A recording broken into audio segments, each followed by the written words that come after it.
Welcome to the Accounting Influencers Podcast. Rob Brown here, your host. We are continuing with a series of panels debating the future of accounting. Where are we now and what is coming up? I'm curating panels of the smartest people in the world who truly care about accounting and been in this game a long time. They have some skin in this and they have a say in what's happening, and they're talking to, or they are accountants, and they've got opinions. We want opinionated people on this show because there's a lot of bland stuff out there and we are not here to play it safe. I'm going to get the panelists to introduce themselves in just a moment, and we'll attack a few different questions which paint a picture of what might be coming up in this fast changing world. Jody Padar, you and I go back a long way. Lovely to have you with us. You're never known as playing it safe with an opinion. Please give us a quick introduction. Thanks, Rob. Thanks for having me. I'm Jody Padar, the radical CPA, one of the very few branded CPAs in this space. Today, or these days, I'm working on building out the radical community, hanging out with other CPAs and evolving them. My background is I was the early adopter innovator in tech, like pre-cloud, and that was radical then. 15 years later, what's radical is what's next. It's AI. It's how the profession's going to evolve. I have a new book coming out, Radical Pricing. You'll see it soon.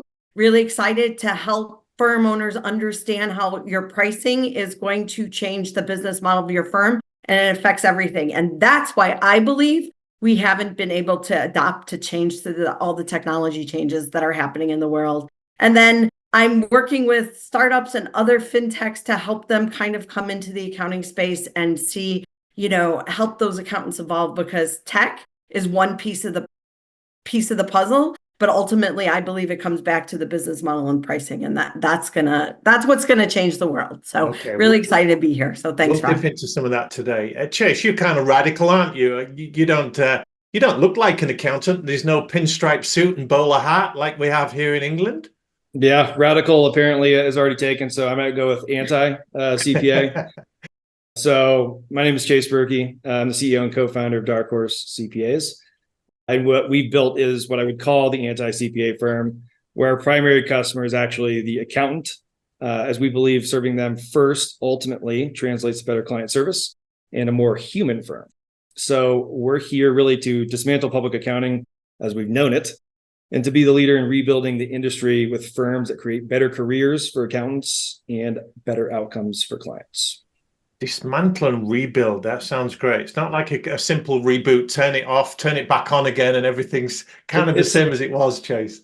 It's a hard reset after a blue screen of death. We like that. Arun Mehra, great to have you with us. A quick intro, please. Hi, Rob. Thanks for introducing me and having me here today. I run Samara Global, where for 20 years I ran an accounting firm. I struggled, found it really hard to find resource. Then I decided, you know what, I'm going to change this. I then set up my own offshoring business overseas in India, and now that offshoring business is not only supporting my firms, but many other firms here in the UK and now the USA as well. And as Jody said, she said technology is important, pricing is important, but you know what? It's the people that really matter at the end of the day in this business. And if we can offshore or use technology to move some of the compliance work away, our accountants in our home countries like the UK or the US can then develop other skills and really add value to our clients' businesses. And that's what actually the accountants want to do, and that's what the clients want as well. So we've built a really strong offshore capability, and I'm delighted to have a chat with you all guys today. Thank you. Super. Eric, Gregg, good to have you with us, sir. Yeah, thank you. I'm thrilled to be here, and I recognize that as the only one that doesn't have a CPA background, I'm the one that's most dressed like a stereotypical CPA. So hopefully I'll be able to get a little bit more of this radical movement from the rest of the group here. But I run. If you could just get on message, Eric, that'd be great. Thank you very much. Yeah. I run and have founded Clearly Rated, which is the world's leading provider of client experience data for accounting firms. So everything that Chase is talking about really focusing on the employee experience to make sure that you're delivering an exceptional client experience, our firm is really helping to measure, improve, and get credit in the marketplace for that exceptional client experience. Thank you. Well, for the record, I'm not a qualified accountant either. I'm a former high school math teacher. I'm dressed like a former high school math teacher, I think. So I'm very much on brand. Great to have you all with us. Let's start by talking about where we are right now. If we're going anywhere, we need to identify our whereabouts on a map. So, Chase, let's kick off with you on this one. What kind of shape do you feel accounting is in right now? So if I could use a metaphor, I would say that the accounting profession is currently like a dilapidated house. I think it still, provides shelter, but life within its confines is pretty miserable.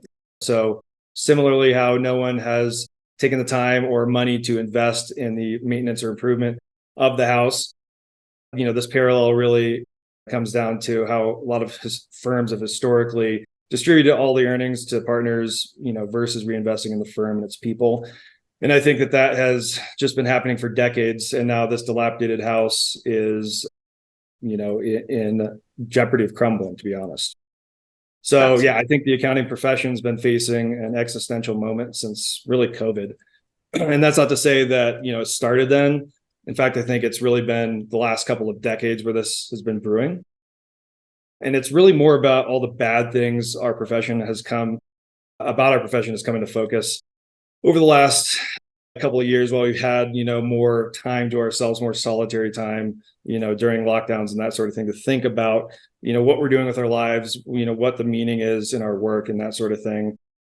And I think it's created an existential crisis, for a lot of accountants.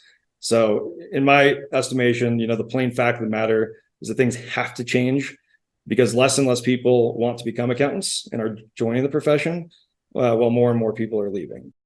And those who are remaining are really getting stretched really thin, to be honest, because there's just so much demand for our services and so little supply in terms of the human capital. And this is showing its head negatively, in the sense of audit quality and just general quality that we're providing to our clients.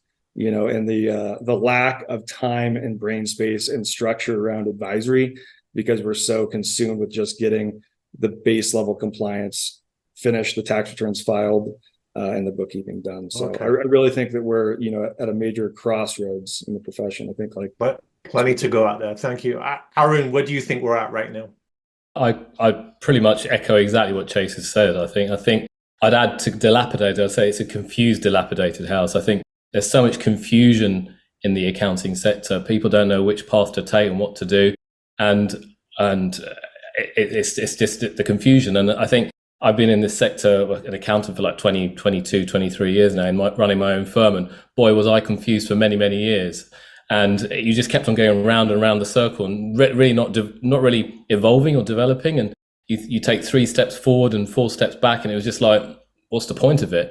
And things for me had to change. So I think that people's eyes are opening up now slowly to realize that, okay, there are other ways of working, whether it's using technology better, whether it's offshoring, whether it's looking at the accountants in your team and developing them. And that's a really important aspect as well. Compliance is always going to be there, and I think Chase hit the nail on the head. So many firms are just getting the compliance done, but the real value and the real benefit of being an accountant, when you train an accountant, you don't really want to be doing the compliance work. That's the said and done. You want to be doing the added value. You want to be helping businesses, okay? And so many firms have that potential to do it, but they don't realize it because they're so stuck in this dilapidated, confused house, okay? So I think it has to change. It will change, and there'll be pioneers out there that will move these things forward. And I think the younger generation are realizing that they don't want to either do accounting, they get out of it, okay? Or if they want to go into accounting, they're going to do it their way they want to do it, not like the old partnership models and all these other things that are out there. Sure. Eric, I can hear some accountants screaming at the YouTube as they watch this or their podcast, thinking, our firm did double-digit growth last year, and our clients are banging on the door for our services. So our house is in good order. What do you say? Yeah, there's a couple of things that I want to drive home that's already been said. The first of which is that we're in a dramatic pace of change where the time between me asking a question and me getting an answer is dropping precipitously. And that time is not dropping precipitously if I'm actually reaching out and asking my accountant to give me some insight. And so I think that while everything is true in terms of trying to make this industry more attractive to the people working in this industry, at a firm level, What I think the biggest challenge is, and what we're seeing is, we're at this really incredible pace of change moment where firms are not very good at changing that pace. And the value proposition and what is expected of firms by clients is radically different now than it was even 3 years ago. And I think 3 years from now, we're not even going to recognize it, right? The expectation that you ask a question and then 3 days later you get a response is so antiquated and so opposite of this proactive value add trusted advisor that we say that we strive for, that I think there's going to be a real differing from those that kind of make that leap to the next level of really value provider versus those that sort of stick muddled in this compliance world. We did a series recently called 5 Questions for the Accounting Profession. Eric, you took part in this, and we asked 5 questions, one of which was, are business owners any closer to receiving proactive advice from their accountants than they have been before? And the answer was predominantly yes. But the caveat to that was, but it's nowhere near what it should be. So let's bear that in mind as a backdrop.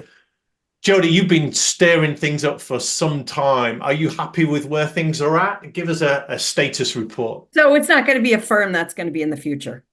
Just say it's not a firm. It's going to be a technology company that delivers accounting services. There you go. And the accountants will be hired by technology companies, not by firms. And without audit, get audit out aside, because audit is its own beast.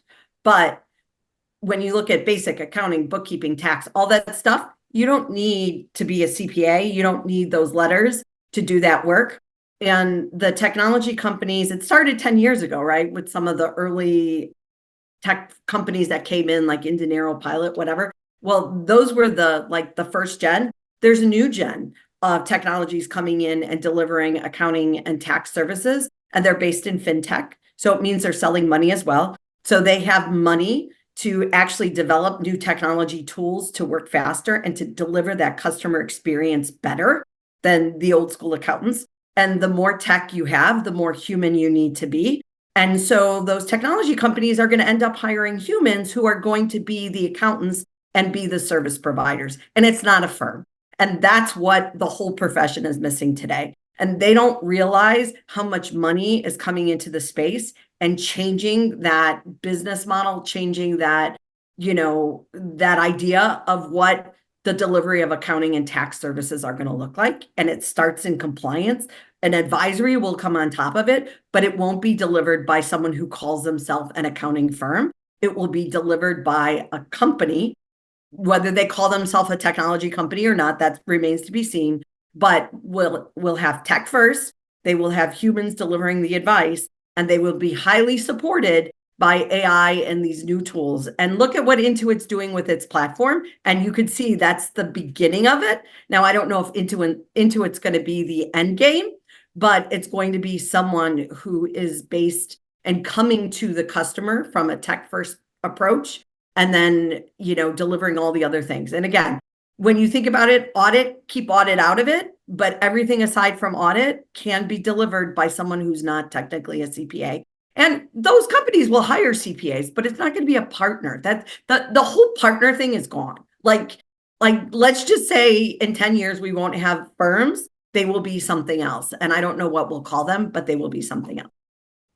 Hold some of those thoughts, Jody, if I want to ask you for your 2 predictions for the next few years towards the end of this. But yeah, things are changing, and it seems everything's up for grabs.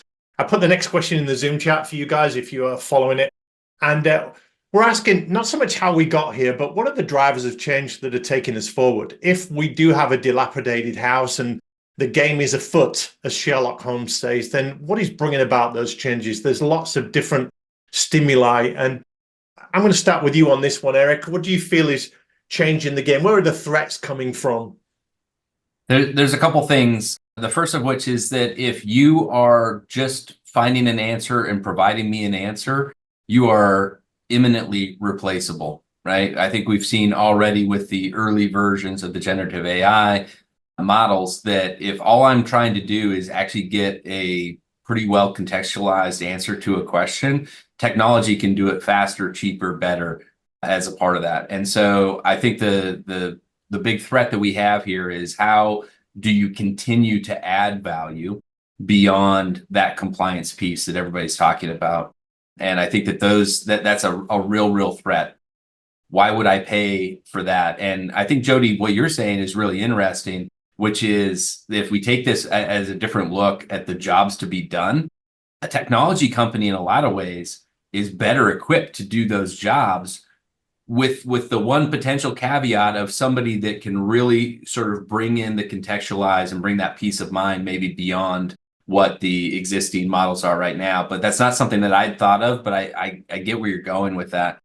And then the other piece of this we've also mentioned as well is like, it's kind of a crappy job the way that it's set out for a lot of people. And while that worked for a lot of generations, what we see with Gen Y and younger is like, they don't want to push commas. They want to make a difference. They want their work to matter.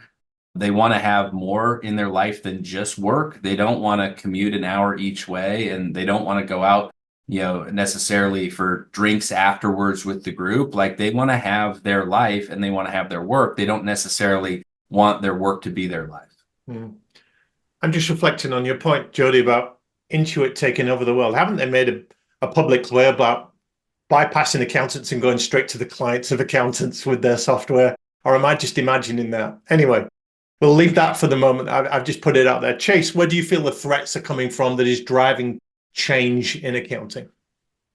Definitely. And just as an aside, I don't think you're imagining that. I think that's kind of the central tension between serving two masters here. But nonetheless, in terms of the threats, as a career choice to the profession, I think that's pretty simple. I think there's just better career alternatives out there. There are just a lot of career options that require less education. They pay more, and they provide better work-life balance. And when we're talking about the cost of education, more education is more cost or lower pay, however you want to look at it. So the return on investment, I guess, is the best way to put it, is measured in terms of future earnings and what it takes to make those future earnings. And I think that calculus has become more and more out of balance with what young folks are looking for. To Eric's point, purpose, that's a Gen Z thing, but I think that's a universal thing and something maybe that started with millennials. I'm kind of on the older end of millennials, so I know this for myself, but when you have purpose and meaning in your life, you're willing to put in the hours and you're willing to go that extra mile because there's a purpose behind it versus appeasing someone or getting an incremental amount of pay. Yeah. Next question coming up soon is going to be what separates the good accounting firms from the great ones. So you may touch again, Chase, on culture and what these new Gen Zs are looking for. Jody, where do you feel the threats are coming from? You've been shouting them from the rooftops for a number of years now. So again, I thought like the world was going to change so much faster, right? Like since 2010, right? I've been talking about this change, and now like it's finally here, and COVID pushed it faster, but ultimately it's money. It's money coming into the space that's going to force change. Now, accountants have been profitable. They've been making money for years. If you talk about like even the AICPA touts, well, if you become a partner, you're going to make all this money, right? That's why they said you should work all these hours, because you're going to make a lot of money. But what these private equities coming into the space because they see our exit value. They're not coming because they want to help the small businesses of the world. They're coming because they want to exit, right? VC money is coming in because they see the opportunity to make a lot of money. And if, as accountants, if you follow the money, usually you can figure out what's happening in the world, right? And so I believe the reason that's actually forcing the change to happen now is because there's real money coming into the space to actually push change and make the difference. And accountants could have put their own money back in and reinvested it, but they chose not to. They chose to take the money out. So, that was their choice, and great. But now they've created this kind of this perfect circumstance, this world of like all these things coming together. And with the money coming in, the technology changes, that's what's going to force the change. It's not, it's the power of money that's going to make the difference and to why we're going to change now. Money talks, yeah.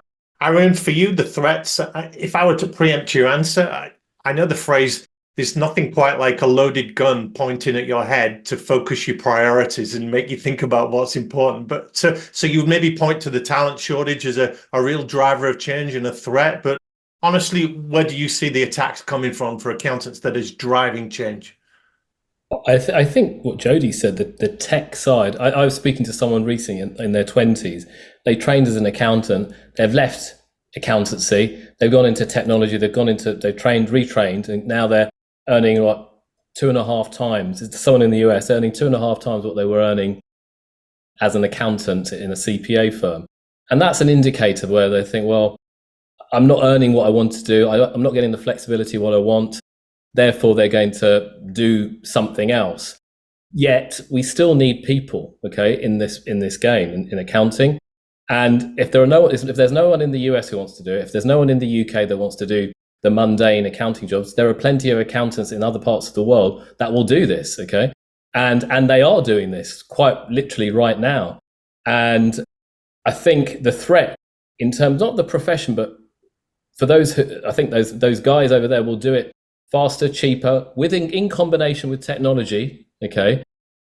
And I think the threats could come from overseas firms at some point into this space. And I'm increasingly getting emails from organizations saying we want to invest in the UK market or the US market from firms overseas. So it's just an interesting time of how the traditional model we've seen of partnership models and accountancy firms, I think you're all right. It's change afoot.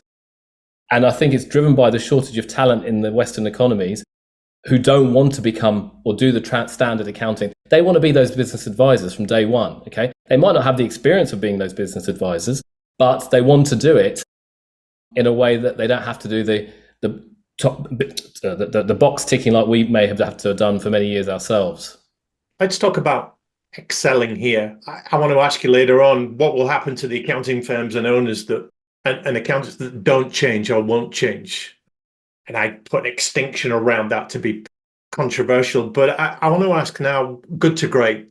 Jody, in your view, what separates the good accounting firms from the great ones? I think the willing to see that they have to change, right? So like accountants are never going to be the innovators. Like, let's just call it for what it is, right? There's like 2% of the people who are like me, right? Who are really pushing the bleeding edge, right? Like maybe not even 2%, maybe 2 people, right? But the reality is they're never going to be the innovators, but they have to be they have to get to the front of the line and start moving faster. And I think COVID pushed a lot of them to open their eyes and realize the world had changed significantly and they need to start moving, right? So I think that the big thing is they just need to start moving. They need to start realizing that whatever they did in the past is not working. And how do they get to the next step? And how do they keep evolving? And that's what's going to keep them relevant. And quite honestly, a lot of them are going to die, and that's okay. Like, let them. Like, it's good. It's fine. Natural selection, right? Yeah, right. Like you can't make people change. They have to change because they want to change. And I would say probably 60% of the profession with the right guidance will change. And the rest, let them go. It's okay. Like, it's not, I don't want to say it's not worth it, but like at a certain point, people have to like figure out what's important to them and they have to move forward themselves. You can't change everybody. Eric, what about you? What separates the good firms from the great ones? I think that a lack of complacency, and I think that this is one of the challenges with the partner model, is that it's impossible to look at the firm and the firm's strategy and not also bring into account where you're at with your career and with where you sit within the firm. And if you're 5 years from retirement and this is a cash cow, you look at that, you know, what you need to do to be successful very, very differently than you do if you are actually one of the people that is early in that career and has to build this as a career for the next 20 or 25 years, not just the next 3 to 5. So I think the really great firms are able to continue to look at what that future firm needs to aspire to and deliver. The good firms do what they say they're going to do. The great firms find places to add value that maybe even the client doesn't understand at that point. And they find ways to be consistently remarkable which I think is not something that happens very often in the accounting space. We are so compliance focused. We're so kind of directive focused, where we take what somebody asks us to do, we take a deadline, we take a project, and we go and we complete that project, and we do that deadline, and we say what we do what we're going to say, and that's not enough. To meet expectations is to be pushed out of this space, to exceed expectations and deliver real value on a consistent manner. That's what the great firms do. Well, and there's not very many. I would argue that comes back to pricing, and that the accounting firms are too overworked to be proactive. And until they change their pricing model, and until they figure out their capacity on how to deliver with a different pricing model, that's never going to change. So if the accounting profession doesn't figure out how to change their pricing model, their business model as a whole, we're always going to be left behind. Yeah, I could not agree more. I'm just reflecting on the word complacency that you used, Eric. If accountants and firms think they're doing okay, where's the incentive to change?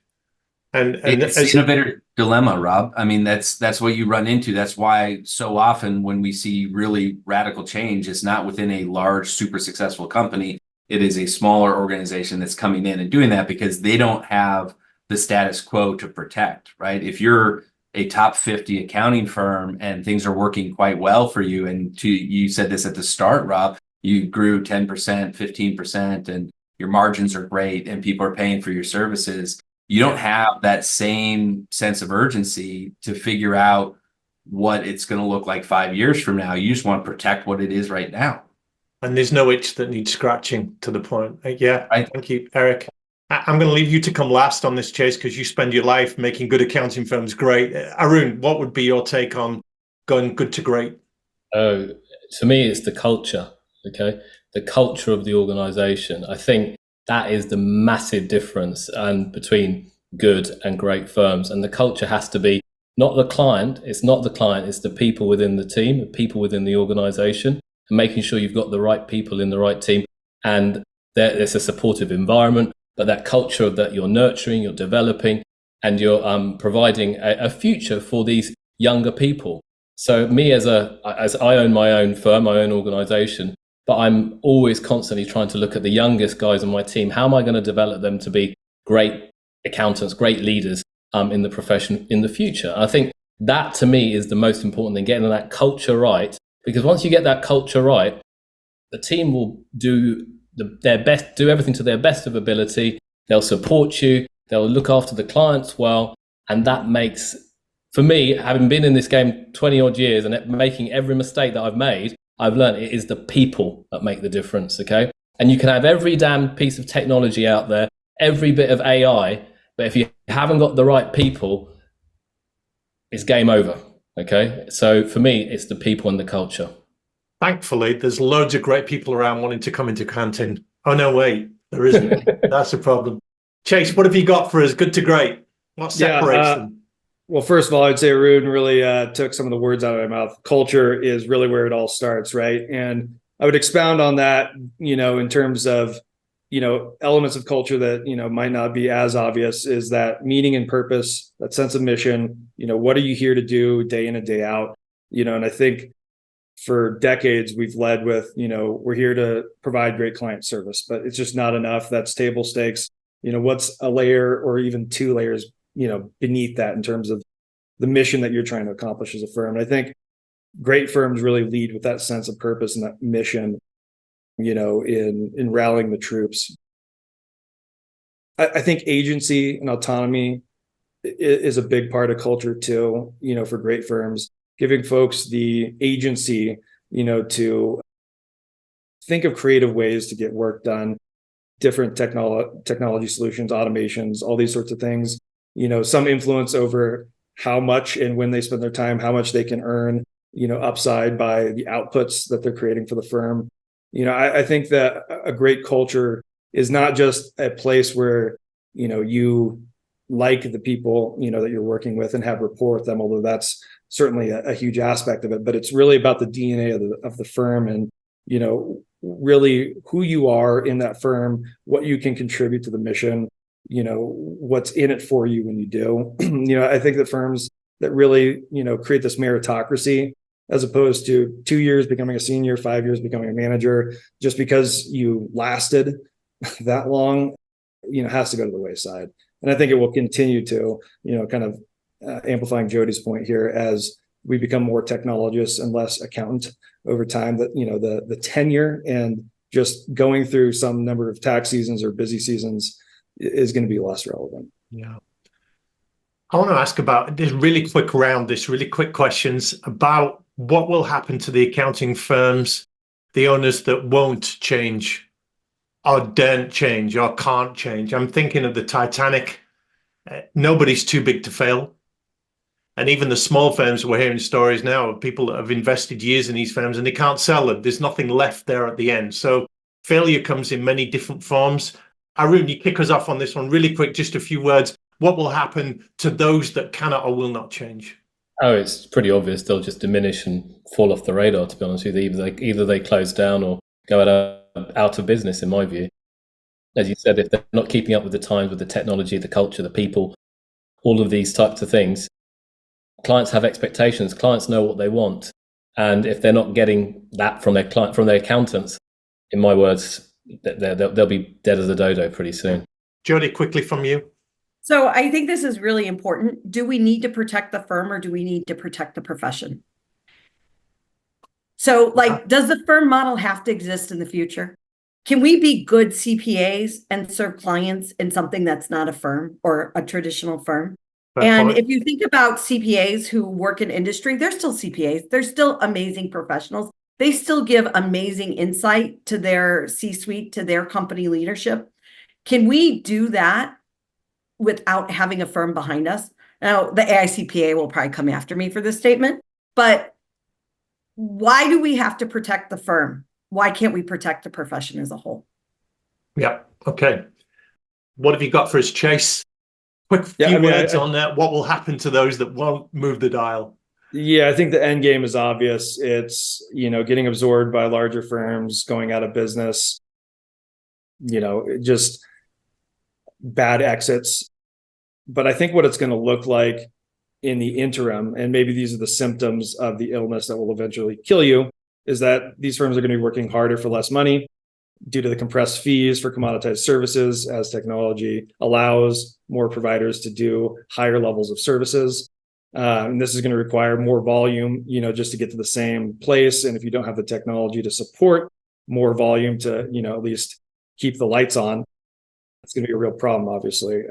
And also, I think recruitment and retention is going to be a huge issue for these firms, because no one's going to want to go to work for a firm where they're learning antiquated skill sets that are not relevant in a modern accounting firm or whatever, firms end up being, and those who are, toiling are going to look at this and be like, I could work so much more efficiently and so much more effectively and do so much more, with my work for my clients if I was at a more modern firm. So, they're going to be losing clients, they're going to be losing talent, and it's just going to be an obvious for that.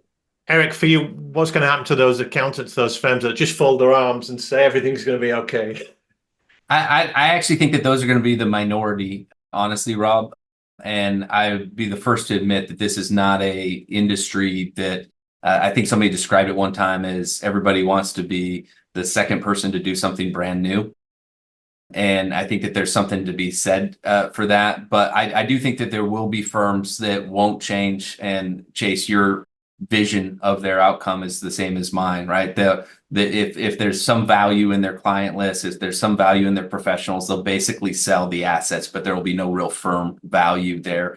But I think the more likely case is that you're going to have some people hit really, really choppy waters, and they're going to look at this and they're going to say, okay, we're not growing, so we have to figure out how to do this efficiently. And then they're going to start to really look at the handful of firms that are growing, and they're just going to try to do what they're doing. So I do think that there will be some firms that absolutely get left behind and sort of disappear. But I think the more common on this is that the whole industry will be led by a few firms that actually get it.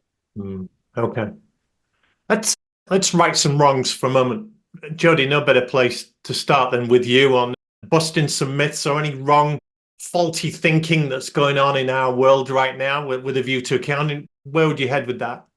So I think that accountants can change. And I think too many people say accountants can't change, or that that it's hard for them to change. They adapt to tax laws every year. They adapt to all the, the new rules and the new regulations that come But that out. is required by law, Jody. That's the point, that they change when they have to. But I think accountants need to look at themselves and not say, oh, like it's the same as last year, or like, oh, I can't do this. Yeah. Because I'm used to changing every year because of outside regulations who have affected me.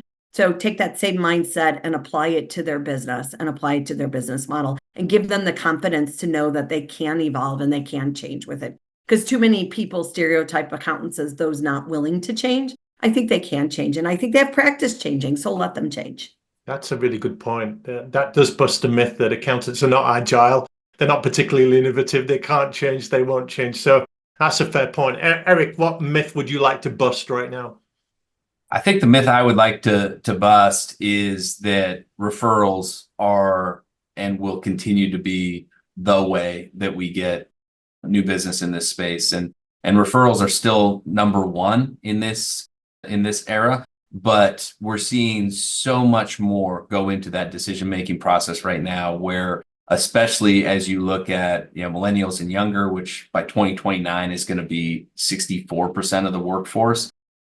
Why would they ever trust what I say or what Jody says when they can go and see what 100 other people said? And so I think that this industry, B2B's behind consumer in terms of how we understand how to bring service transparency, and accounting is behind the rest of B2B in that mode. And so what we see is that referrals matter. They always will, but it's always going to be a part of something else now as we go, and we just have more information to make those decisions. Okay. Chase, right or wrong for us right now? Yeah, so I took this on the debate side versus the myth side. This is something that, as Jody mentioned, I think the AICPA might be coming after me for saying an unpopular cold take here, but for me, it's ESG, which is environmental, social, and governance. We've had this crammed down our throats for a long time now, about how we're going to be the profession that really moves these ESG initiatives forward. And I'm constantly struck by the fact that, we're having trouble auditing financial statements.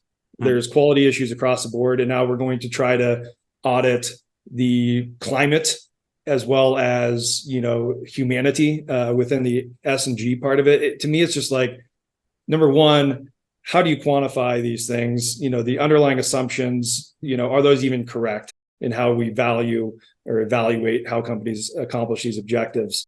I think that's debatable to start with. The cause and effect, I think, is, not well understood, to be perfectly honest.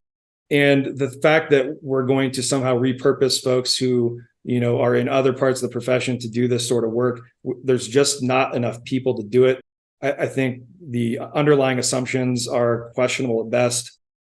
And to be honest, I think that this could push more people out or away from the profession, because there are a lot of political agendas and biases that are baked into something like ESG that not everyone agrees with.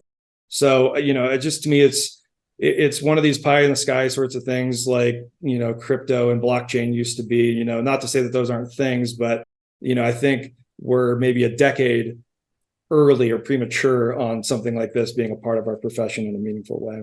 Yeah, that sounds fair enough. I wondered about ESG when it first came out, and accountants were described as the gatekeepers or the guardians of ESG, and it would create so many opportunities for them. But I sat and thought, haven't they got enough to be thinking about? Haven't they got enough to contend with right now without being the vanguards of ESG?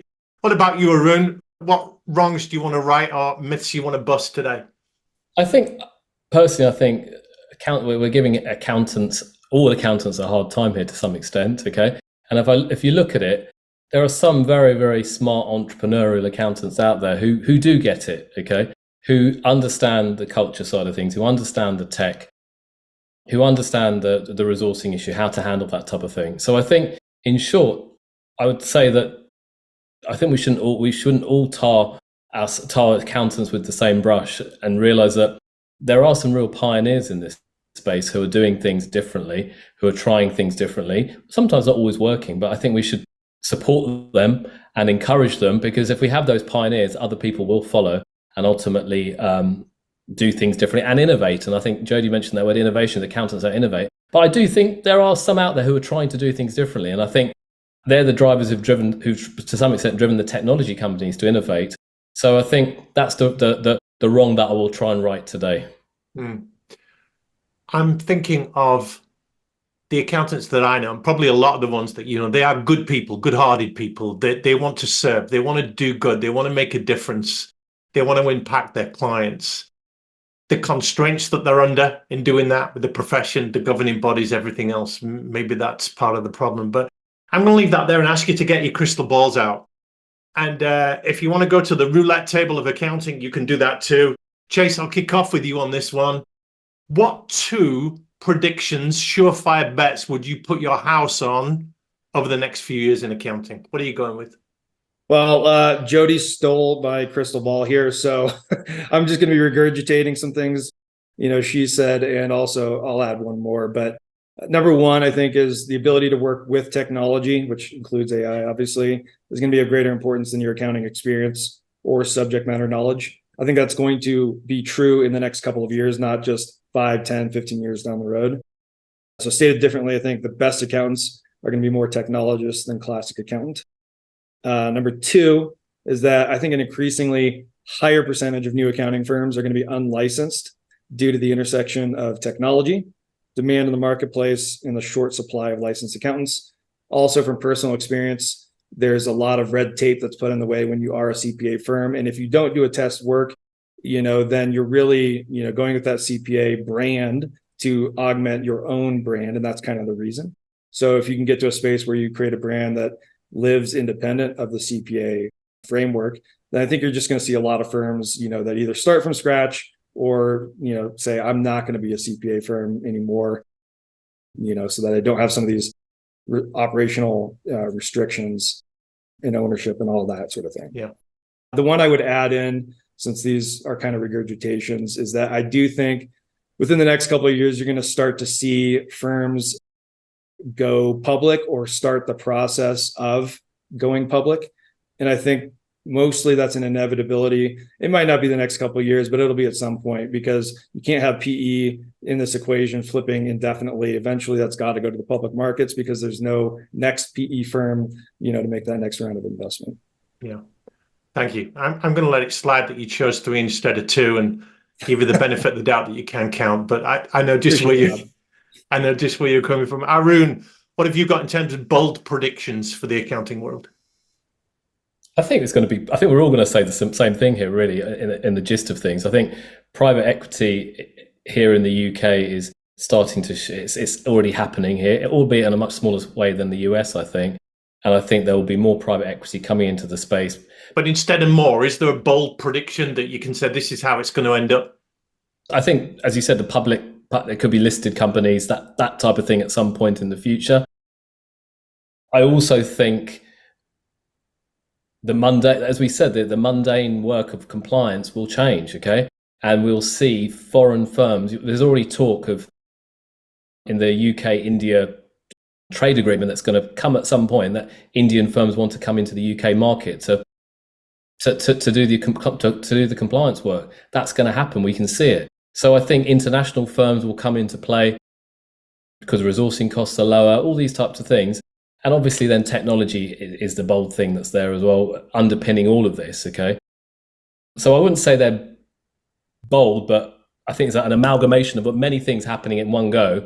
And for the accountant that's in practice, I think they're going to get a wake-up call to some extent soon. Sure. Eric, what couple of surefire bets would you put your house on? Yeah, they're both around buyer behavior. And the first of which is that when we look even 3 years, maybe 5 years from now, what our experience is as a buyer, as a consumer, is going to be very, very similar to what our experience as a buyer in a B2B setting is. And what that means is that we're going to have transparency into how people rate the service quality of the firms that we're engaging with in a widespread way. We're going to continue to expect to be able to have access to information that we just take for granted as consumers that really has never been a part of that B2B buying experience. So that's the first piece of it. And then kind of an offshoot of that is that we're going to self-serve a lot more of this relationship with a lot more visibility into the steps that are happening behind the scenes. Right now, it's sort of this black box, right?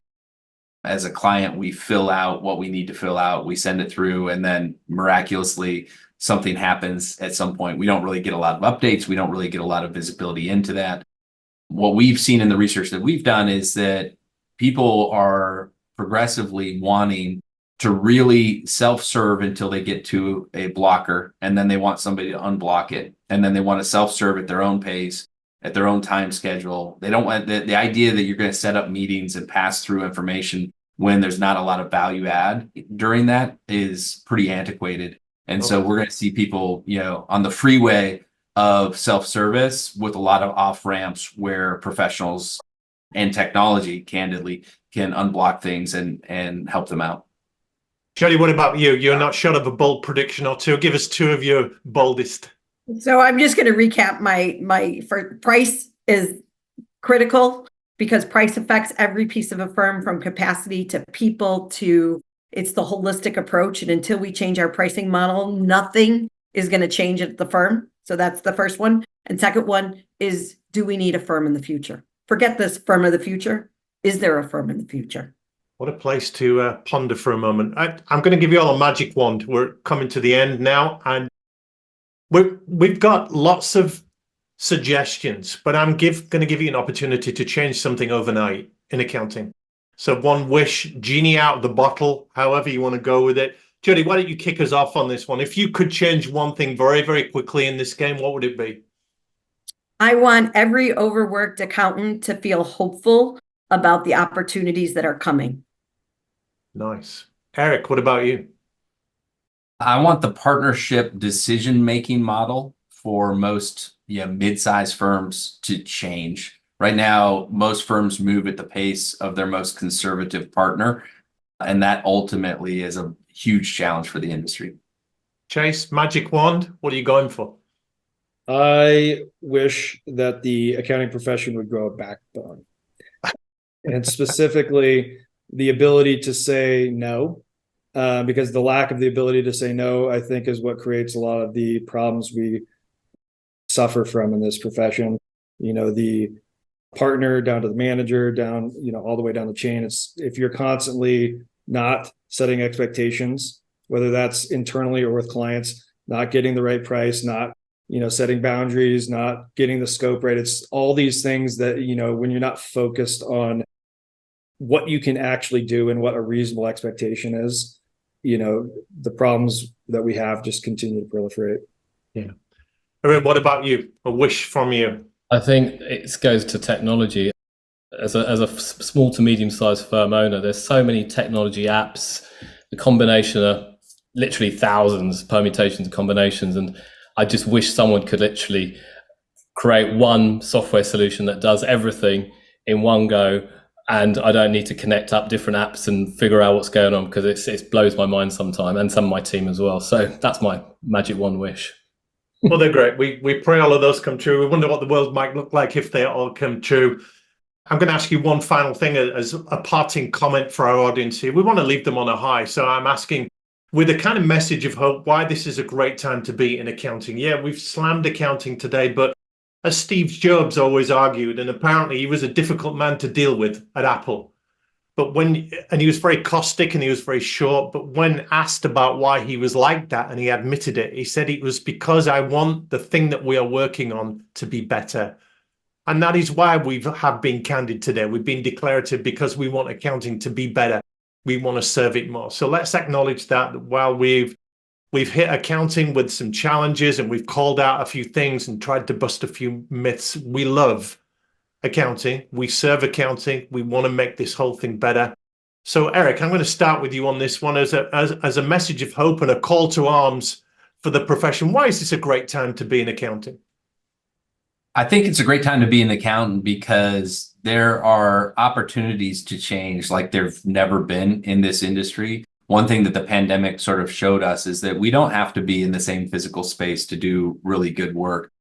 It showed us that ultimately we have to care about more than just our growth and our margin.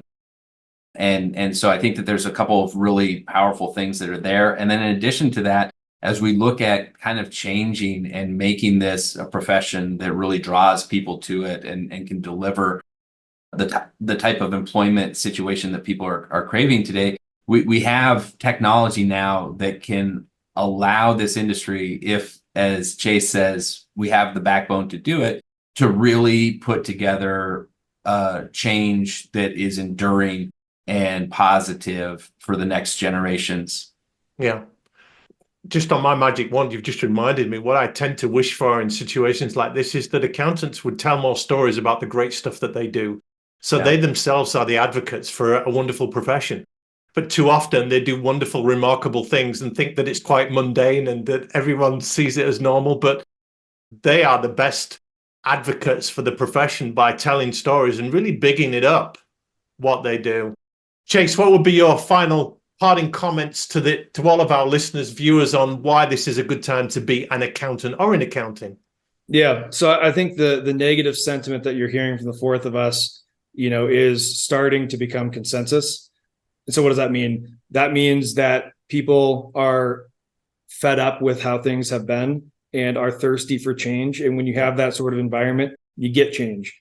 When you're comfortable or comfortable enough, you don't change, right? So I think the reason to be hopeful is that there are people in positions of power and influence that have had enough, that are driving forward a new era of accounting, what I would say is a Renaissance era, where we're going to be able to use technology and various tools to actually be able to provide value to clients and not just make sure that the tax man, doesn't show up unexpected.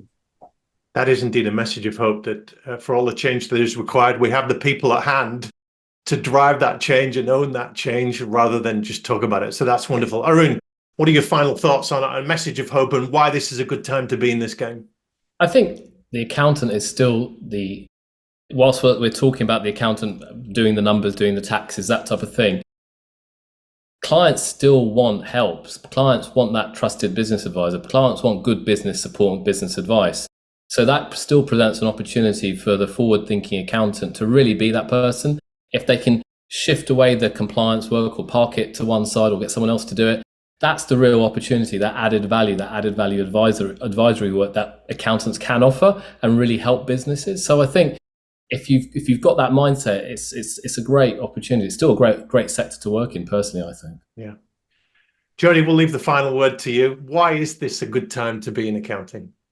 I think the technology that's here today, it's not even in the future, that's here today, and the technology that's coming in the future is going to allow us to be more human and help our clients better and faster and still get to go home on time. And that is going to be the change, because we're going to not have to work so hard. We're not going to be so exhausted, so tired. We're going to be able to use these new tools, and we're going to get to really be that trusted advisor to our clients and really make their lives different. And that's the hope. That's the exciting thing that's coming. But we have to embrace it. Well, we go forth into the world and embrace that. Thank you so much, all of you, for your passion, your insights, your candor today. It's been a wonderful debate.